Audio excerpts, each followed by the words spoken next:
Excuse me. Please rise for the colors presented by our veterans at Adams State.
Please join me in saying the Pledge of Allegiance. I pledge allegiance to the flag of the United States, one nation, under God, indivisible, with liberty and justice for all.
You may be seated.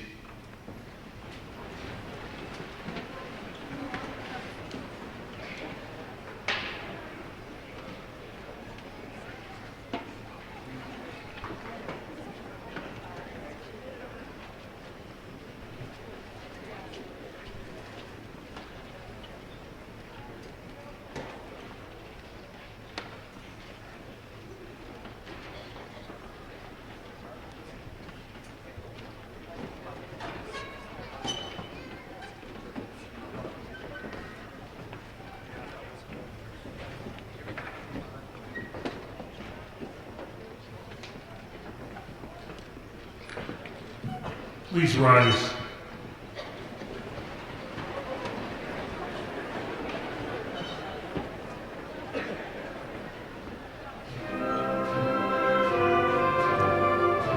President of Adams State University and the Board of Trustees for Adams State University.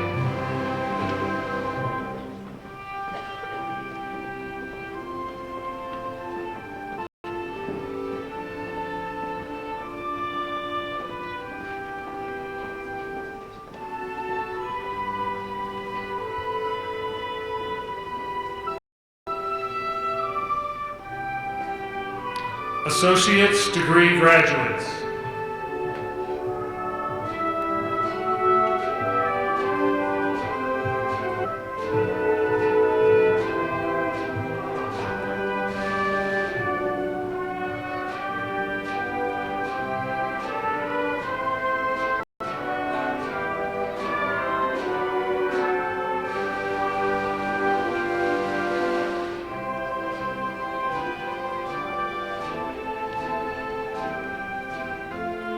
Art.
Business.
Chemistry, computer science, mathematics.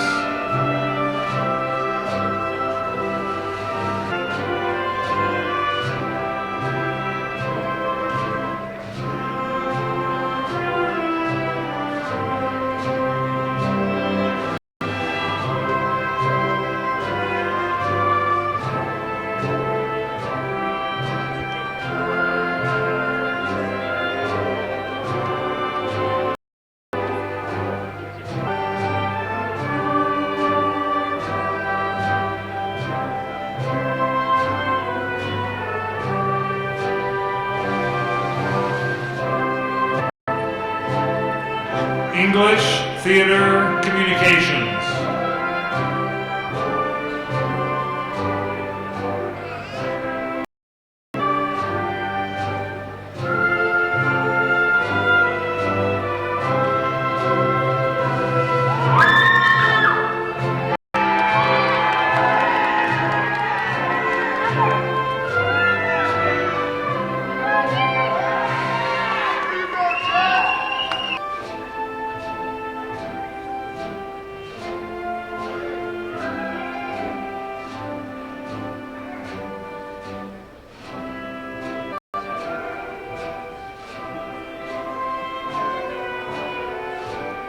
History, anthropology, philosophy, political science.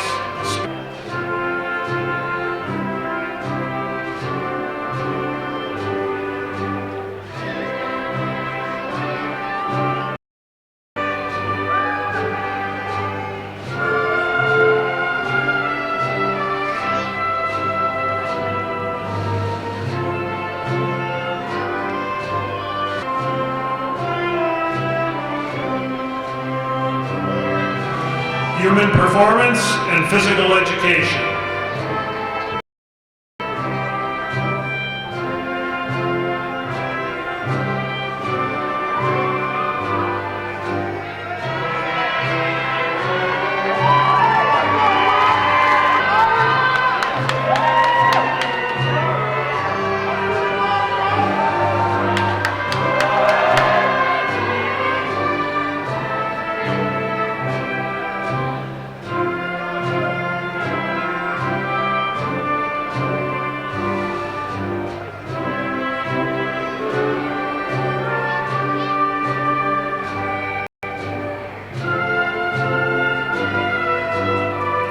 Music.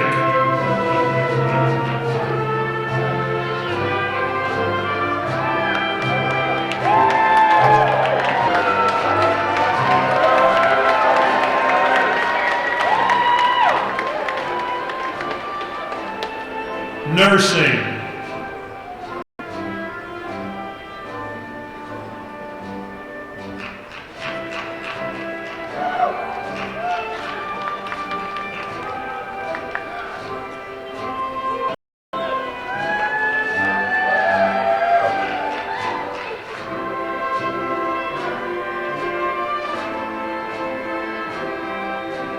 Psychology.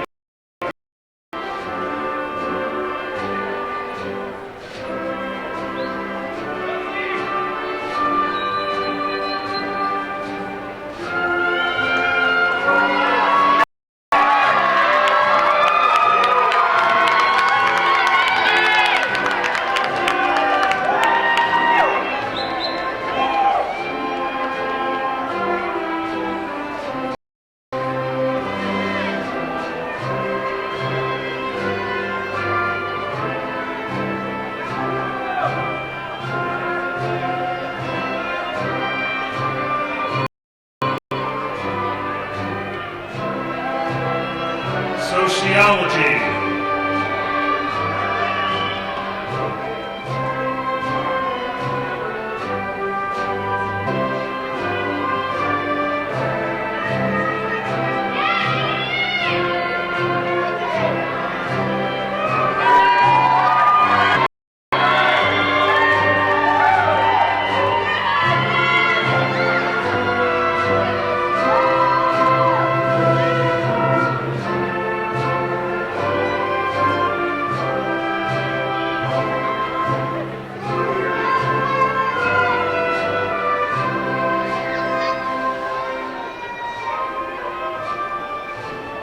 Teacher education.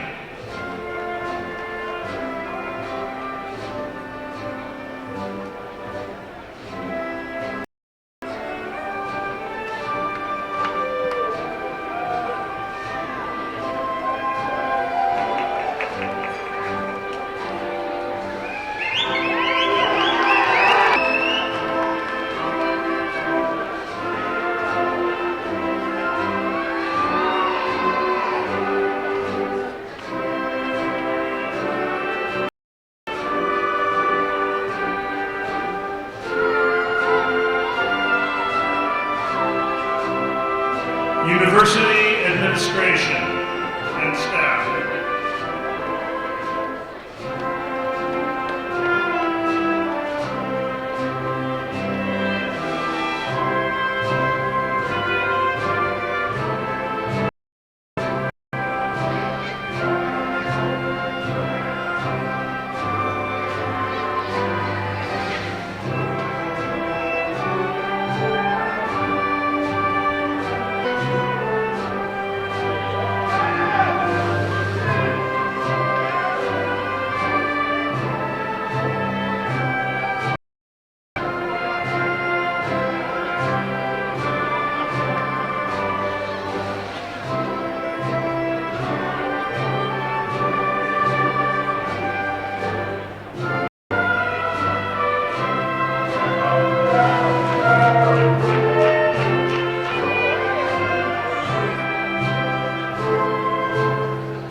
Please be seated.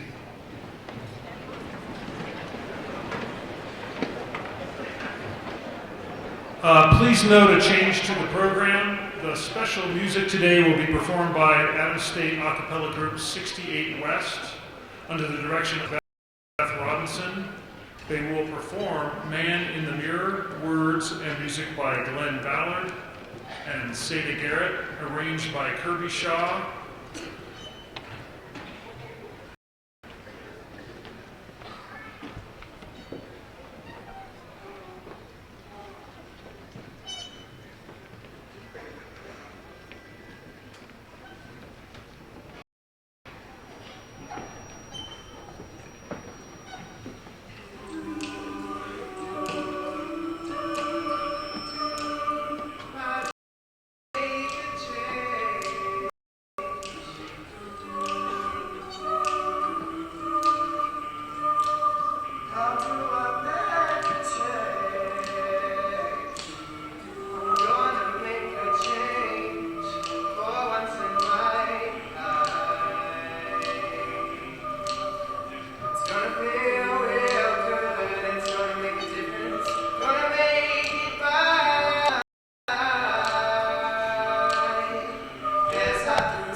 Other on the wind, you know, 'cause we got nowhere.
President of Adams State University, Dr. Beverlee J. McClure.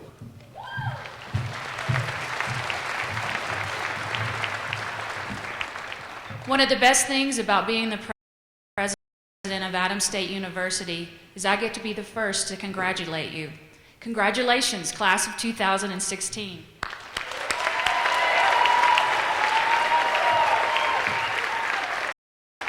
We're so incredibly proud of you, and we're so thankful that you chose Adams State University. I also want to welcome all family, friends, alumni, and special guests to this very special celebration. Thank you for being here today to support these graduates. To those of you watching from a distance, we welcome you as well. We know you are here in spirit and in thought. At this time, I'd like to introduce the chair of the Adams State University Board of Trustees. Thank you, Dr. McClure. As trustees, we serve as volunteers. Joining me today are some of the members of the Board of Trustees. I'd like to start with Faculty Trustee Rob Benson. Would you please stand? Trustee Kathy Rogers, Trustee John Singletary, Trustee Cleve Simpson, and immediately behind me is Trustee Randy Wright.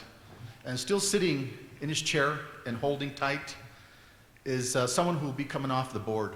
And I want to pay a special tribute to a good friend of Adams State University, a good friend of the Valley, Mr. Leroy Salazar. Thank you for your service, my good friend.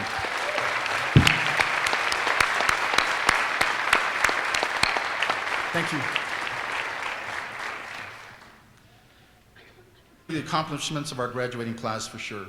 However, my address today is to the faculty. This university is organized to help you be successful as faculty members, because by you being successful, our students are successful. I want the faculty members to take a look to your right. Take a look to your right to the students that are sitting across, the graduating class from 2016. You've worked with them, you've taught them, you've failed them, because sometimes we learn more from our failures than from our successes, and obviously at some point you passed them because they're sitting here as part of your mission as faculty members. What you do, faculty members, is transformational. Later today, they will approach the stage from this side as students, and they'll walk off the other side as graduates. Their lives will forever be transformed. Their children and their children's children, and for generations to come, will have an appreciation of education that you have all instilled in them. But with this transformational power comes a great responsibility. As faculty members, you must be pure of heart, intellectually honest, and make sure that every action and interaction is with the best interest of these students in mind. I know that you do that. And therefore, on behalf of the Board of Trustees, I want to thank you for your dedication and the great work that you do. Thank you very much.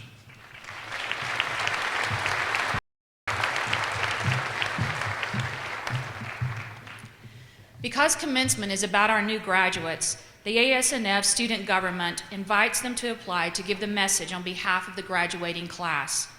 Eligible students must have a grade point average of 3.0 or above, submit a letter of recommendation and speech outline, and explain why they are seeking this honor. Today's message will be given by a student who embodies the definition of student engagement. Eric J. Learn is a student who came all the way to Adams State University from Berkeley Heights, New Jersey. He is graduating today with a Bachelor of Science in Business Administration with an accounting emphasis. On top of that, he completed 2 minors, one in taxation and one in adventure leadership and programming. Through the adventure program, he has logged more than 1,300 hours of facilitation, programming, training, and education. Eric has 2 dogs, is an avid rock climber and outdoor person. He also competes on the ASU's climbing team and has been active in residence life. Eric already has a job lined up with the Glenwood Springs accounting firm of Dobby, Wendland and Company, but first he will complete his master's in taxation at the University of Denver and become a certified public accountant. He prepared himself well for his career, having served as a supplemental instructor in the principles of accounting and as a site coordinator and volunteer for the VITA program, which offers free tax preparation to qualified community members. Class of 2016, you are well represented by Eric J. Learn.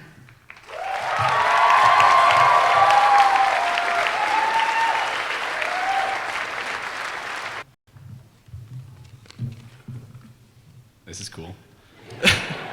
Thank you, Dr. McClure, for the introduction. Good morning, and to reiterate, my name is Eric Learn, and it is a pleasure to be up here speaking on behalf of the Adams State University graduating class of 2016. First and foremost, welcome, class of 2016. Our day of reckoning is finally here. Whether this be an exciting day for some, where the fruits of your hard work are paid off, or a day of dread where the real world is becoming more and more real. No matter how you feel, let's be present in our thoughts today and celebrate because we are about to put an end to this chapter of our lives. I would also like to welcome students that are here and will not be walking. Whether you attend Adams or not, I hope this ceremony motivates you to not lose sight of your goals and aspirations. If we can do it, you can as well. I want to give an extra special welcome to the teaching faculty of Adams State University. Without these men, women, mentors, and friends who sit next to us today, we would never be able to complete the necessary criteria to receive our diplomas. These individuals have collectively professed their respective expertise to a lot of us over the past few years. They have shared their undying wit during lectures and labs and allowed us to bask in their remarkably good looks on a day-to-day basis. The most admirable part about what these folks do is that as my peers and I move on to our own adventures, they will continue to teach and educate younger generations. You have done us all a major service, so on behalf of the graduating class of fall 2016, we thank you from the bottom of our hearts and wallets for everything you have taught us inside and outside of the classroom. Every family member and friend attending this ceremony today, welcome. The support we have received from you has gone further than you can imagine. I speak on behalf of my peers when I say that those care packages with treats and goodies from mom and dad were crucial to surviving finals week. And the Snapchats received from friends, whether they were halfway across the country or down the hall, has been an appreciated commodity to keep sanity during our busy schedules. I also want to give a shout out to those who could not attend today and are streaming this ceremony online. And yes, that means you, Andy. To the staff members of Adams State University who are on the clock or attending for pleasure, ASUPD, one-stop staff, facility staff members, those attending from athletics, computing services, housing, the administration personnel, and the various offices within Richardson, and any members of the multitude of functions that allow Adams State to operate, welcome. Without your assistance navigating the complex inner workings of college, whether that be paperwork, financial aid, or just lending a helping hand, you have saved us many hours of confusion and frustration. Last but not least, I want to welcome President Beverlee McClure and the Board of Trustees. During our time at Adams, you have advocated on our behalf and have made changes for the greater good of our university and what I now consider a second home. Thank you for the difficult decisions you make on a daily basis, the long hours of writing emails, and participating in countless meetings regularly to make this school exceptional. Excuse me. I'm excited to come back in Alamosa in years to come and see how this establishment has evolved with your leadership and innovation. And in case I missed anyone, I apologize, but welcome nonetheless. I hope everyone is as stoked as I am to get this show on the road. Unlike many speakers who claim to keep their speech short and end up talking for way too long, I intend to keep my message concise. I want to make my point brief because I can already tell there's a couple of you out there that are already falling asleep. My message today is this: things will be different from this point on for us, the graduating class of 2016. Unless you plan to stay, which some will, for your roots run deep here in the San Luis Valley, many of us will move on. Whether that is to further your education, enter the workforce, or travel the world, wherever you go, it will not be anything like what you have grown accustomed to for the past 4 years. No more will you wake up to Mount Blanca towering high above the valley floor, triumphant and proud. The friends you have made along this crazy road we call college will no longer be across the hall or next door. Porter Hall, the School of Business, and McDaniel will be too far to walk to, and an email or text to stay in contact with your favorite professors will have to suffice. Campus Cafe and their delicious, heart-stopping cinnamon buns will be unobtainable, and you'll no longer be blown away during the spring windy days. Your winters will hopefully be warmer, and the smell of the mushroom farm will be long gone. Athletes will no longer walk into Plachy to practice their craft, and the late nights cramming will be a part of your past. Reflect on the memories that you've made during your time at Adams State University, because who knows when you'll return. With that being said, how will you face this transition? Will you be resilient? Will you welcome it with open arms? Are you afraid of the future or excited to leave Alamosa? Every speech I watched in preparation for this day had a quote, so feeling obligated, I included one in my message. I hope this reference reassures those who are hesitant and emboldens those who will be parading across the stage shortly. As the boy turned to his friend, he asked, "Tigers don't worry about much, do they?" Throwing a rock into the pond and grinning, Hobbs replied, "Nope." Be like Hobbs. Do not worry what you cannot control, and shape the environment around you with what influence you have. The world has a strange way of working, and historically speaking, things tend to end up okay. Congratulations to the Adams State University graduating class of 2016. You guys rule.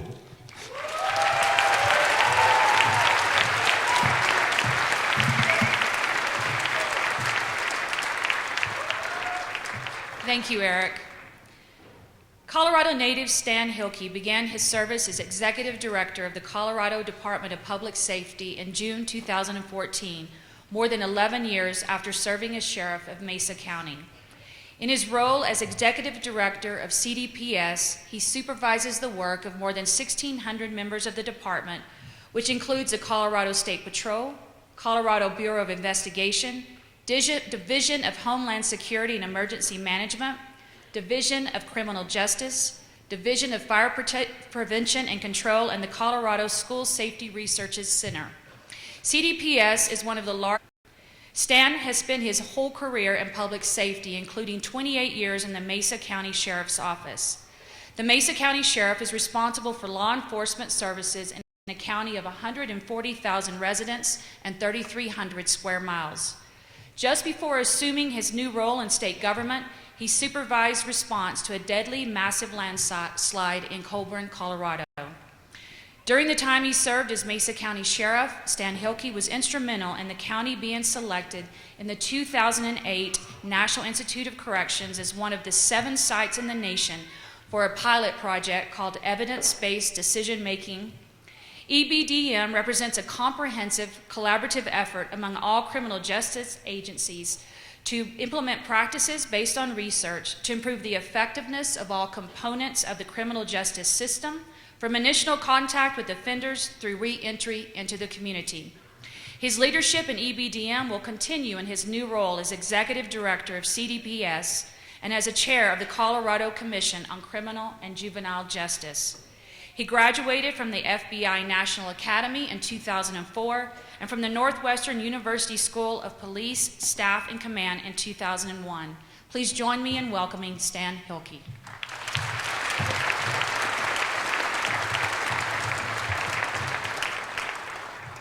I better not set my water next to the specter there.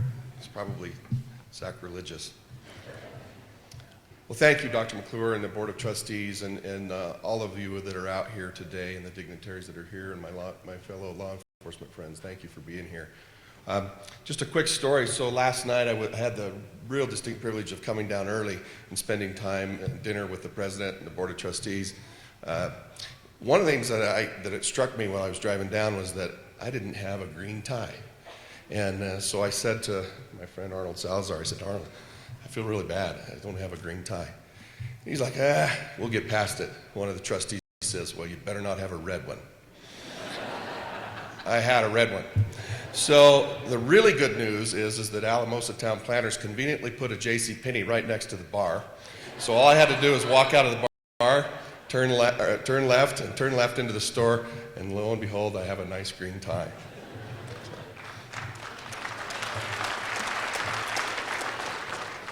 So one more story about the bar last night, or the brew pub. I'd like Rod Kilburn to stand up, please.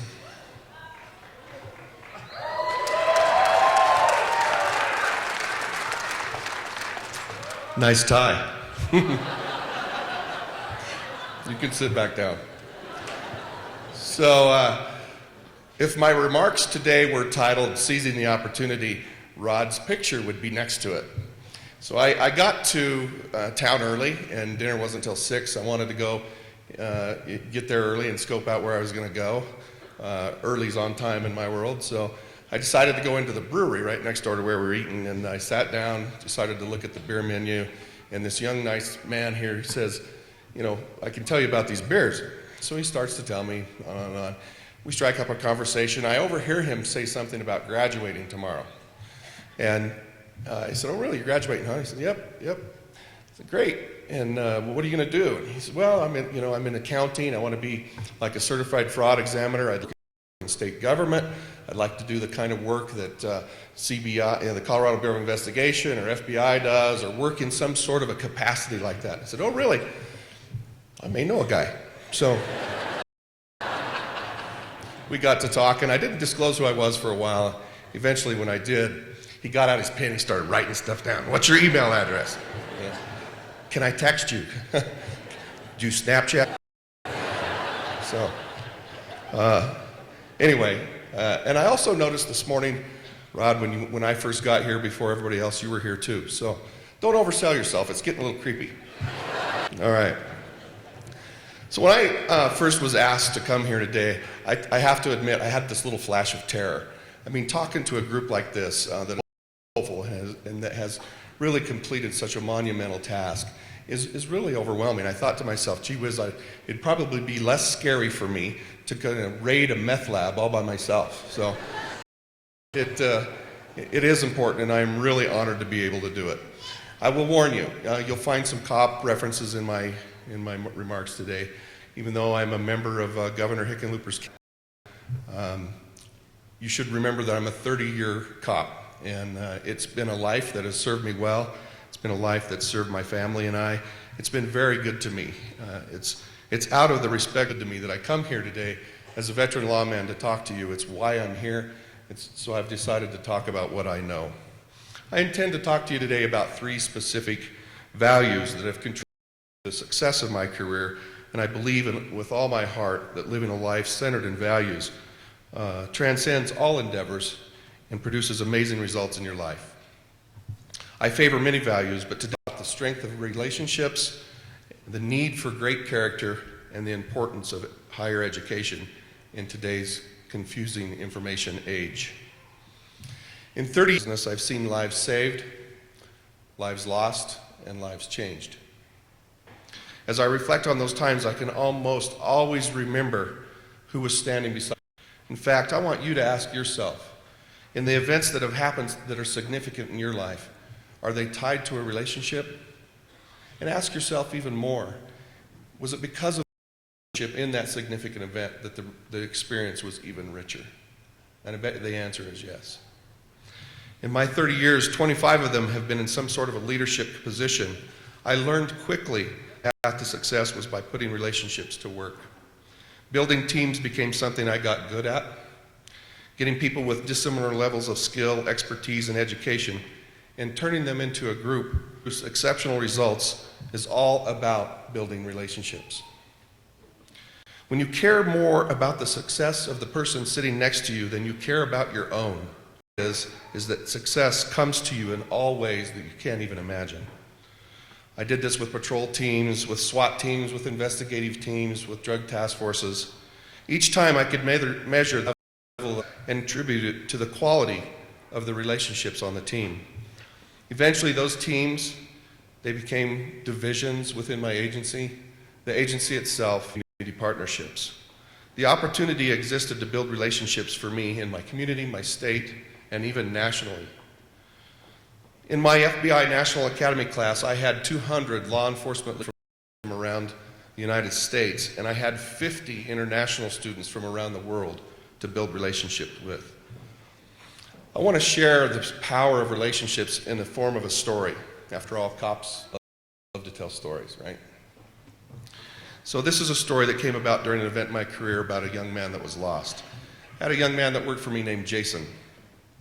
He was an amazing cop. He had this and find bad guys driving stolen cars. That was his niche. He was really, really good at it. In fact, he was so good at it that we promoted him for it and put him in investigations. He hated it. He hated out of uniform. He hated working Monday through Friday, 8 to 5. So what did he do? Like any good cop, he figured out how to cheat. So he'd go out on his lunch hour and he'd go on his way home and check an address. And he kept finding leadership and said, this guy has skill that needs to be in uniform. We put him back. He was a SWAT team member, a bike team member, an arrest control tactics instructor. Big guy.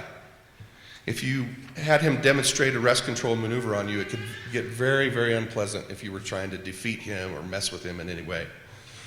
One of his hobbies, though, when he was off duty, was 14ers. In fact, it was a passion that he shared with his mother, Sandra.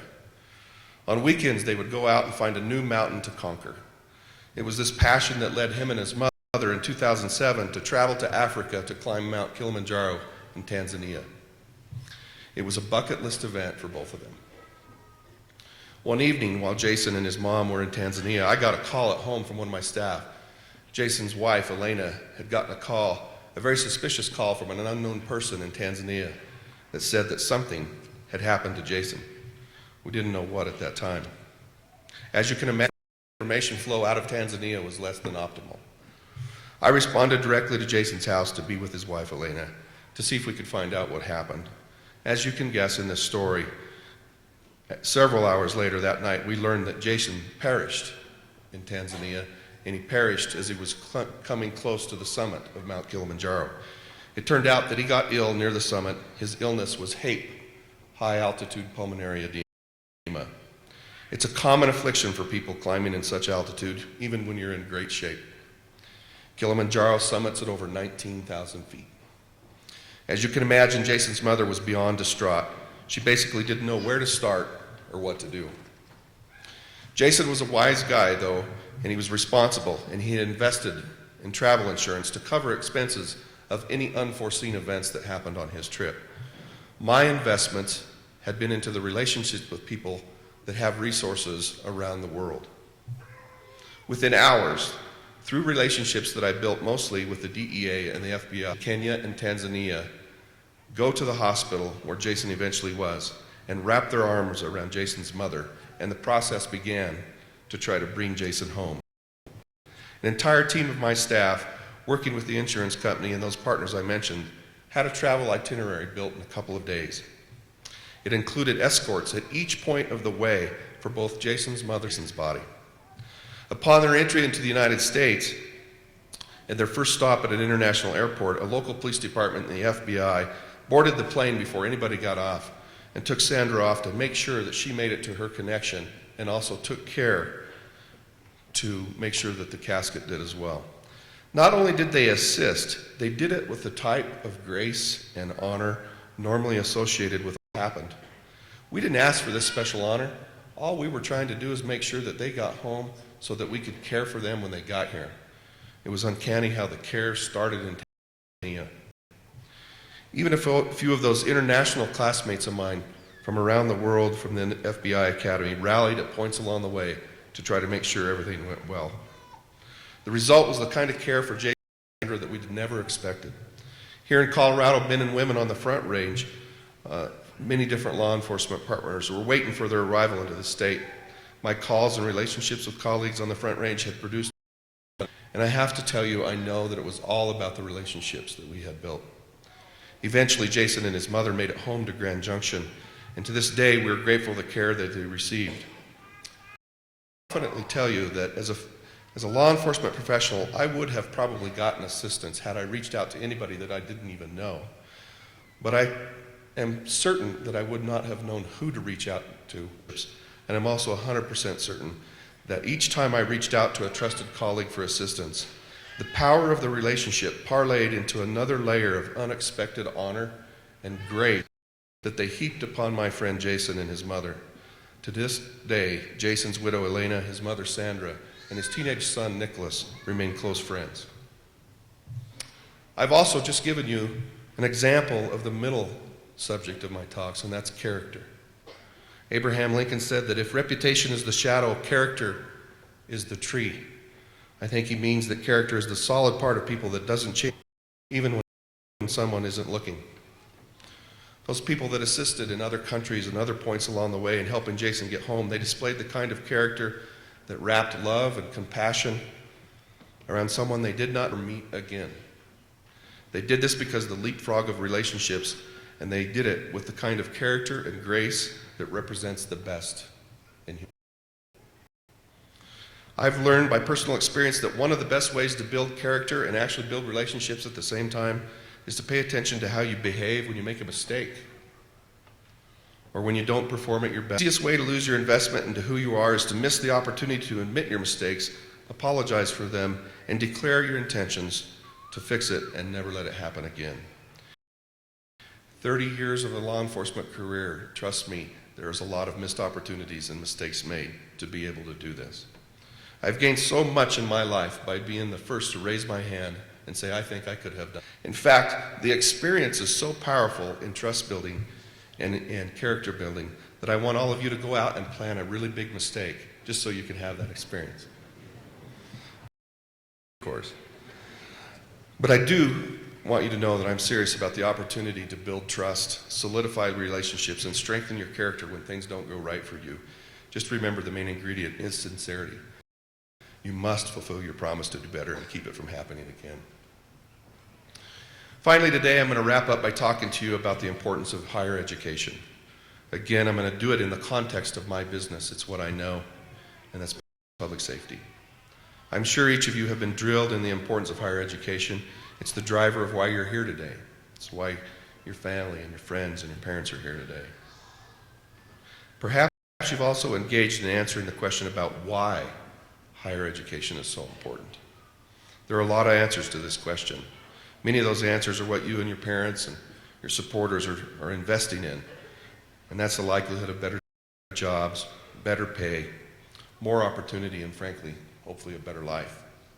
Today, those answers to me, though, are because I think it teaches you how to think. It can for continuous improvement, and it produces important future leaders. If there is a system in our country that could use some support for continuous improvement, a populace that knows how to think critically about complex issues, and the next generation of leaders ready to participate in those discussions, it's the American criminal justice system.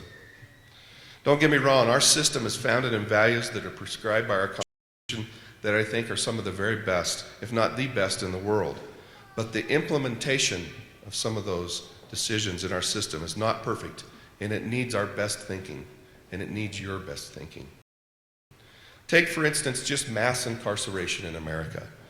Did you know that in the last 30 years, the number of jail admissions in America has nearly doubled from 6 million to 11.7 million? With the current spending by local jurisdictions at a staggering figure of $22 billion per year.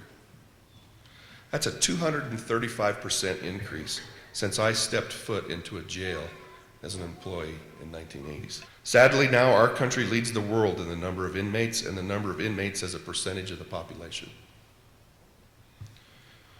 When you talk about incarceration, and more specifically, you talk about incarcerating less people, it can be a hard conversation to have. When you bring it up in terms of these huge growing numbers and the costs associated with it, it's a little bit easier. But when you talk about crime, and when a crime happens, we as a society want somebody to be punished. We are in a punishment society. And don't get me wrong, please don't. There are people that need to be in jail and prison. We need to make sure that we use those valuable bed spaces and those valuable resources for the people that we are scared of, not necessarily the people that we're mad at. We absolutely need a community of educated people like yourselves. And make no mistake, I am asking for your help as educated citizens to bring power into these national conversations.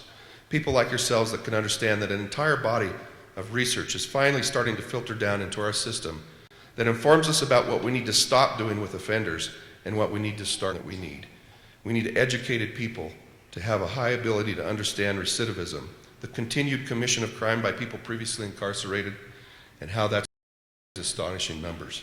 Most important, educated people with the capacity of complex critical thinking will understand that a system itself sometimes can cause people to be at higher risk to commit more crime in the future when it's released. People, low-risk people who have the opportunity and will correct themselves.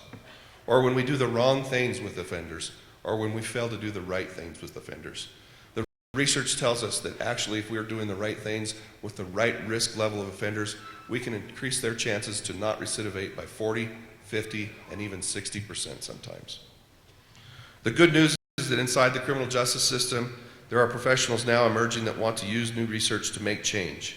But simply, it cannot be done without a population that is willing to suspend the traditional punishment thinking that jail is the answer. We will not arrest our way out of this issue. Mass incarceration isn't the only issue as well.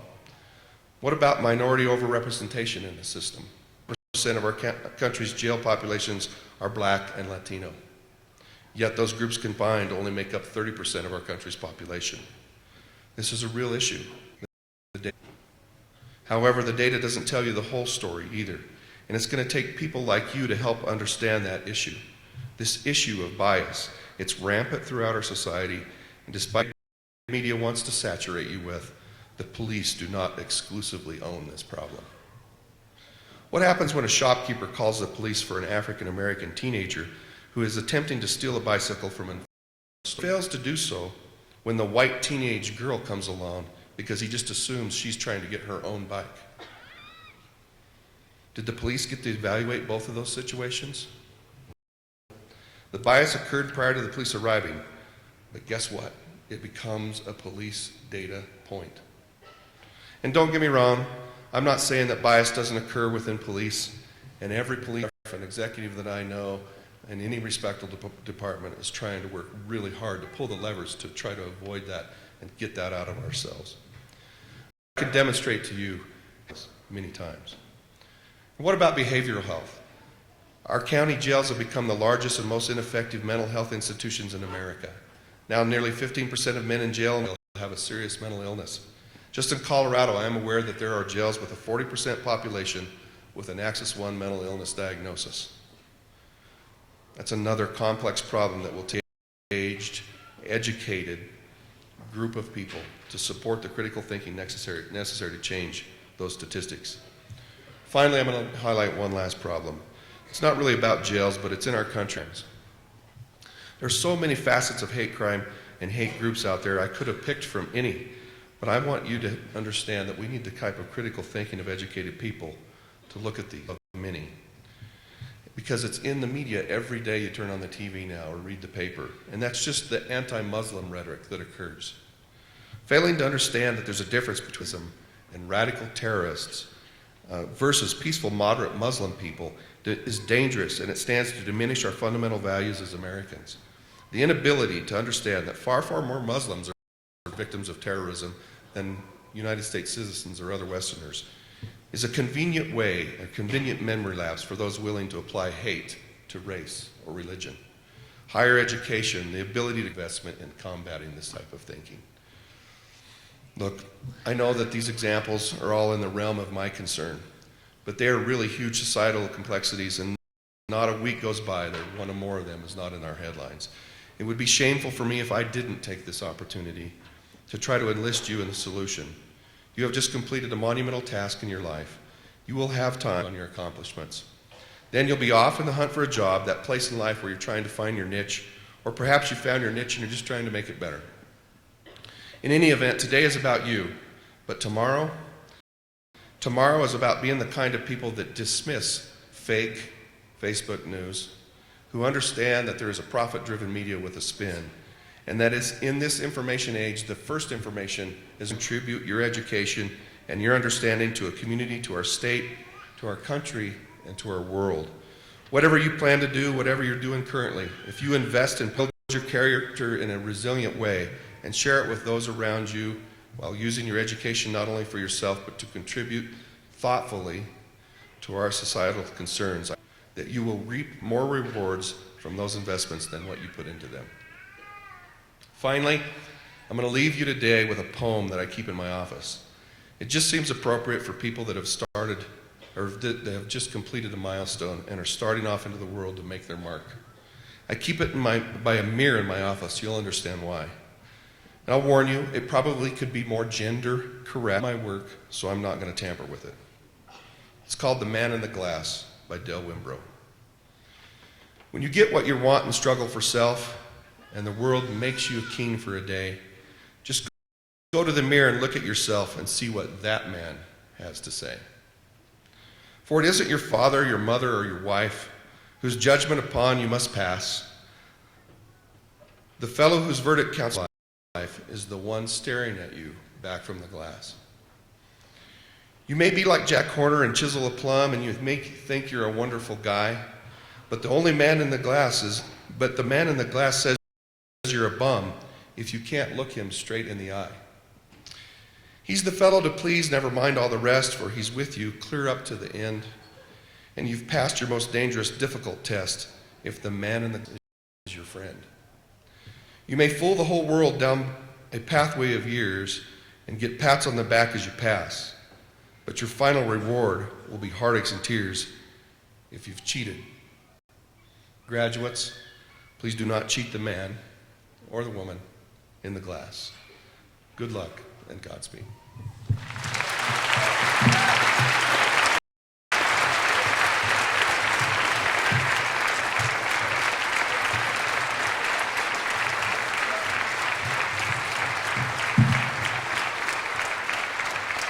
At this time, I'd like to ask some important folks to come to the stage. Sheriff Robert Jackson, Alamosa County Sheriff's Department.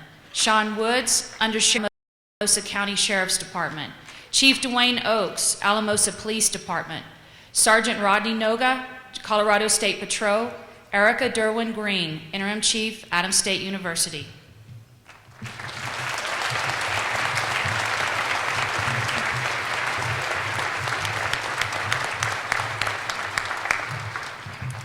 Mr. Chair.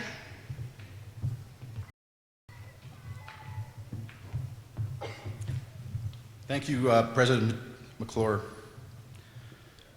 Stan Hilkey, throughout your extraordinary work as a public safety officer, you have ensured of thousands of Coloradoans throughout your service. Dedicating your career to law enforcement, you continue to put others before yourself and remain committed to providing a safe and secure environment for all people. Adams State University recognizes your many accomplishments and future goals. We are honored to bestow on you the degree of Doctor of State and Local Government.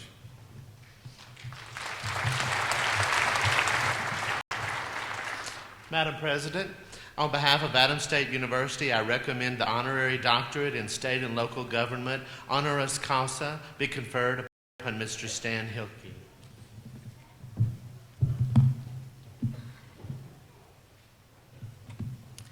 By authority vested in me by the Board of Trustees for Adams State University, I do now confer upon you the degree of Doctor of State and Local Government, honoris causa, with all the rights, privileges, and responsibility thereunto appertaining. Mr.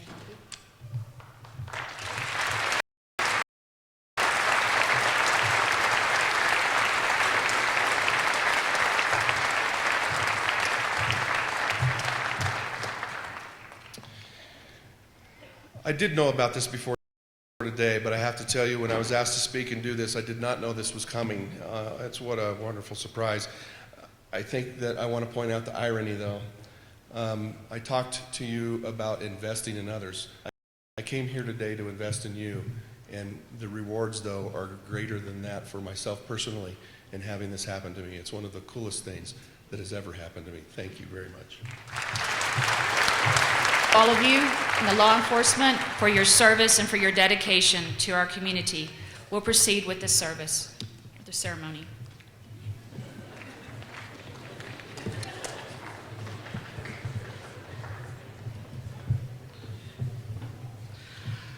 Will the Associate of Arts, the Associate of Science, the Bachelor of Arts, Bachelor candidates please stand?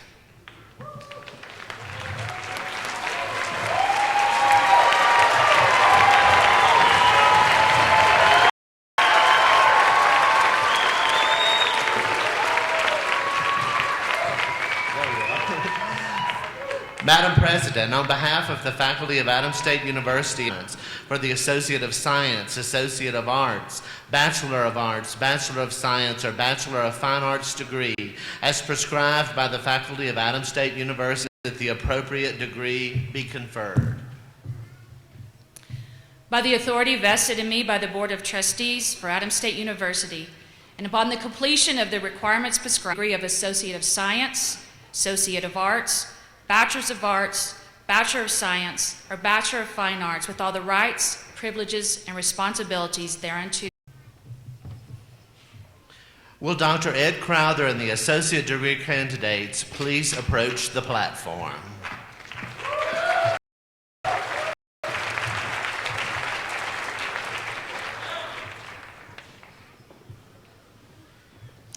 Alondra Ashley Chaparro. Kobe Mondragon.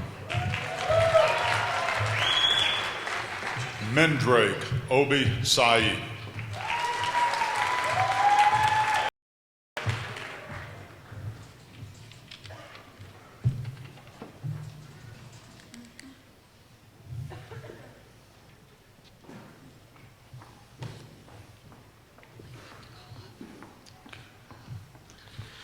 At this time, Dr. Crowther, would you call forward the bachelor's candidates? Bachelor's candidates in the art department, please approach the platform.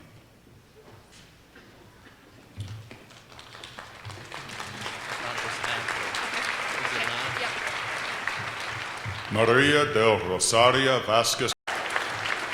Tara Bolt. Stefan Gerard Armenta.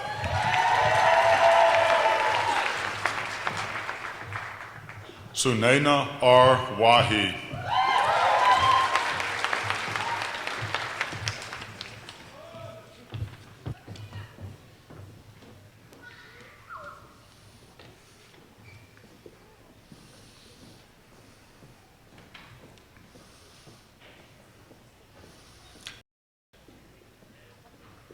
Art graduates, please be seated. Will biology and earth science graduates please approach the platform? We don't seem to have biology in us.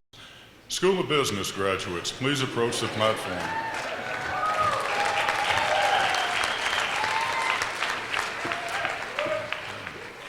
Taylor Behringer. Lucas James Joseph William Cash. Clayton Denny. Dylan Richard Granzella. Aaron Guyman. Jordan Michelle Hensley. Rodney G. Kilburn. Colin Chase Canal.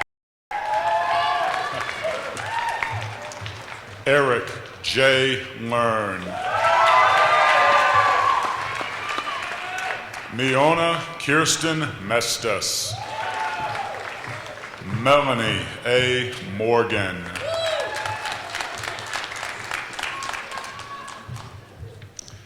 Natalie Rose Niece. Brenda E. Pettis Chavez. James C. Reagan. Darren M. Romero. Bonnie Schweitzer. Ryan Wright.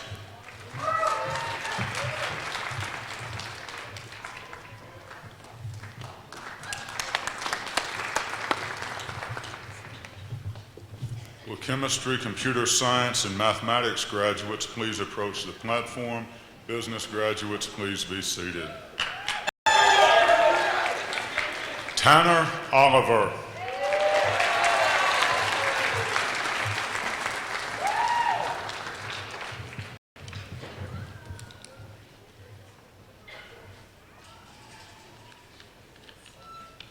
Will English, Theater, and Communications graduates please approach the platform?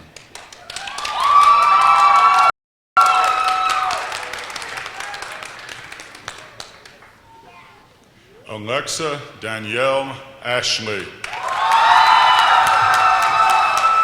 Laura Beth. Tyler Dunlap.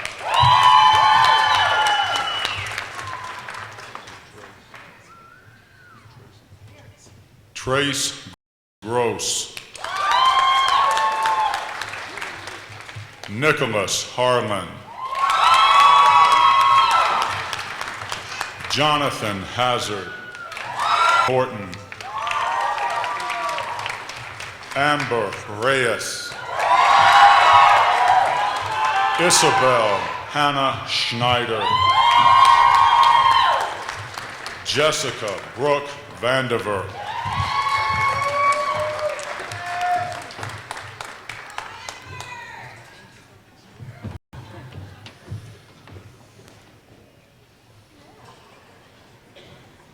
Will history, anthropology, philosophy, political science, and Spanish graduates please approach the platform?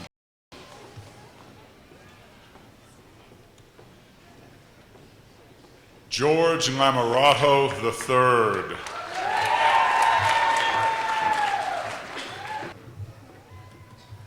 Marlena Rochelle Olivares.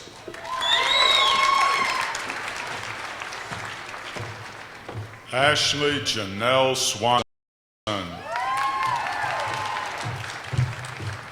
Adam Welsh.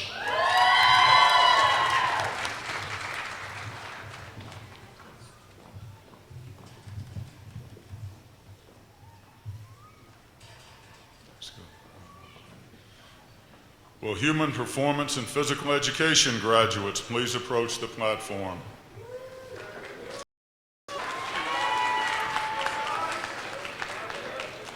Looking good, Wesley.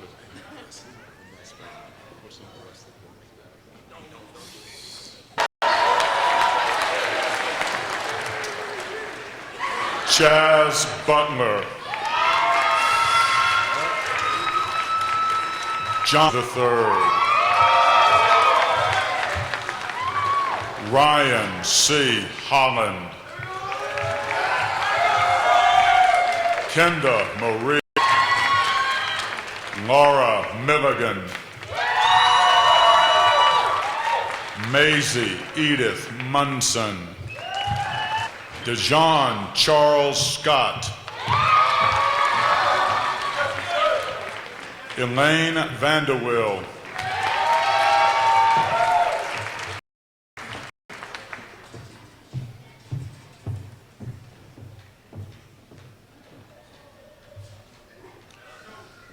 Will psychology graduates please approach the platform?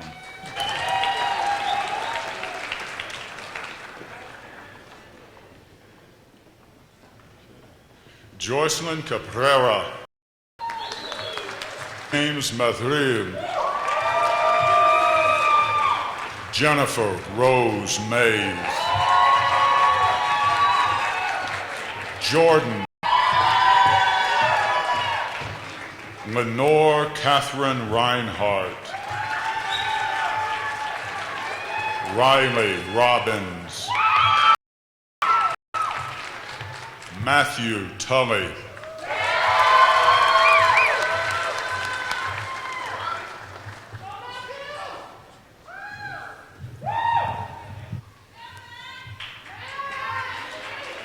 Will sociology graduates please approach the platform?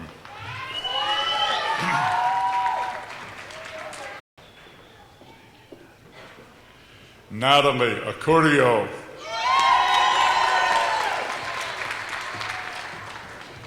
Aiden Ale. Marissa Catherine Keith Ashton. Amanda Lauren Carrillo. Sloan M. Foster. Donna Mae S. Keys. Vise.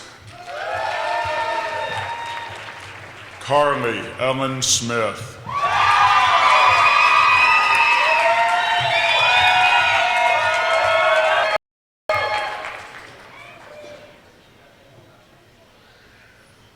Will teacher education graduates please approach the platform?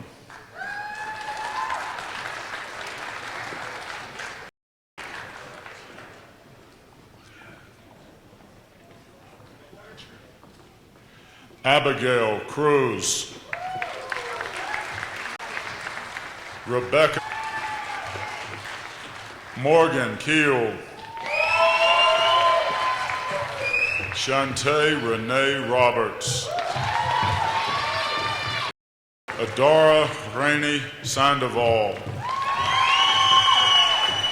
Melanie Schwartz.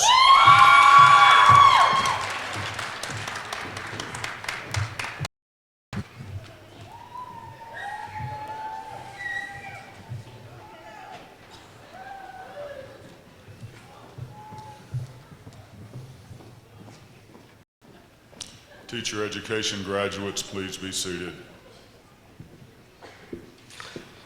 Will all Bachelor of Arts, Bachelor of Science, and Bachelor of These stand again?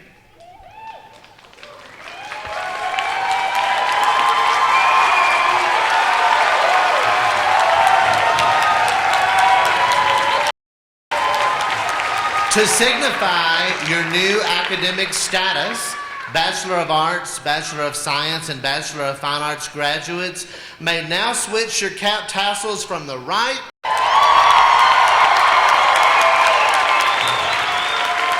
You may be seated.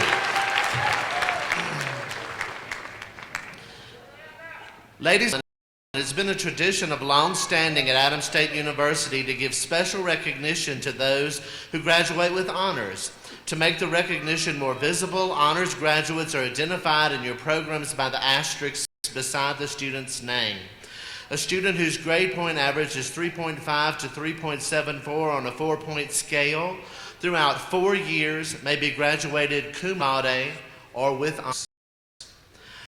A student whose grade point average is 3.75 to 3.89 throughout 4 years may be graduated magna cum laude or with high honors. 3.9 or above may be graduated summa cum laude or with highest honors.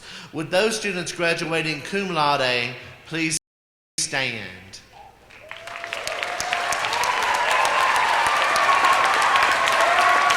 Please be seated.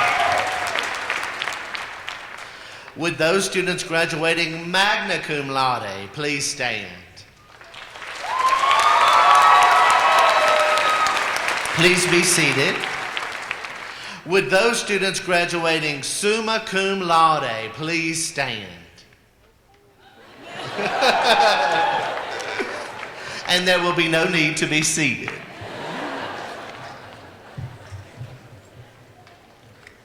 People who have joined us for today's ceremony. I would like to introduce them at this time. Joseph Lucero, Mayor of Alamosa. Ty Coleman, Mayor Pro Tem. Liz Hensley, Alamosa City Council. Christina Daniel, Alamosa City Council. Carmen Simone, President Trinidad State Junior College. Colorado Insurance Commissioner Marguerite Salazar. Sandy Ortega, ASU Alumni Board. Casey Russell, ASU Alumni Board President. Stephanie Schofield, Colorado Attorney General's Office. Would those folks please stand and be recognized?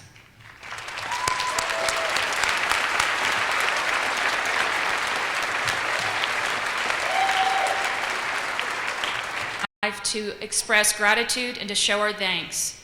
I would like to give you the opportunity to thank those professors who with their talent and skills bring academic excellence into the classroom each and every day.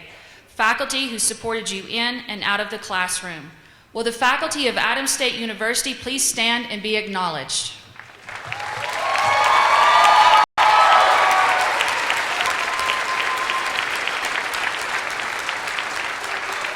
Thank you.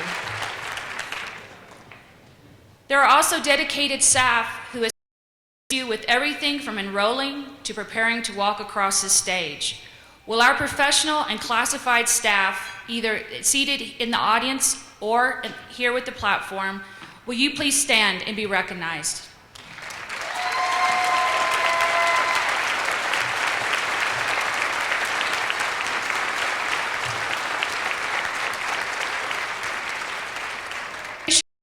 of Adams State University, please stand and be recognized.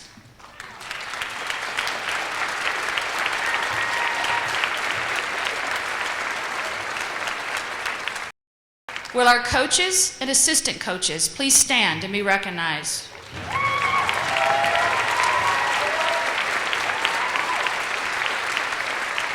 Thank you. You did not achieve this moment alone. You had the support of those seated behind and around you. You had family and friends who are like family, and other personal supporters who helped you along the way. I want to give you the opportunity to thank those who have been plotting your efforts throughout the years by giving them the same courtesy. Will the families and friends of these graduates please stand so they may express their gratitude to you?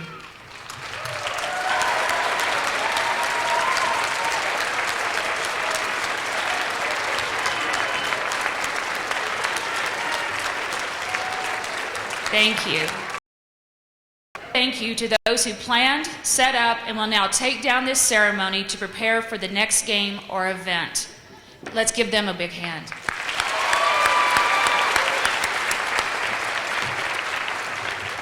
Thank you for choosing Adams State University. You will always be part of the Grizzly tradition. You now join alumni of the Grizzly family that are all over the world and that are very successful. And we look forward to watching your success as well. Thank you again.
Please be seated.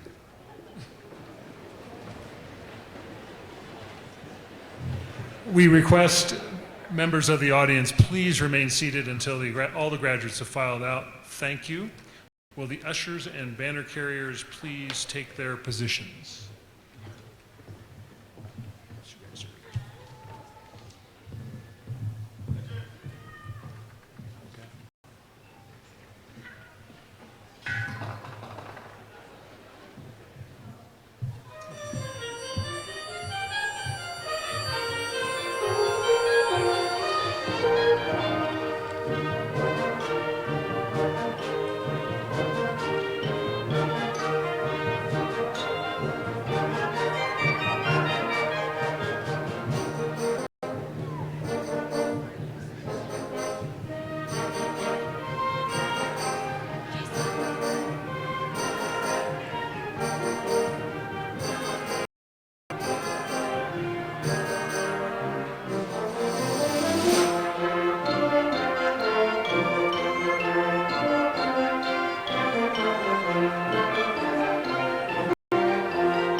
One more round of applause for the graduates.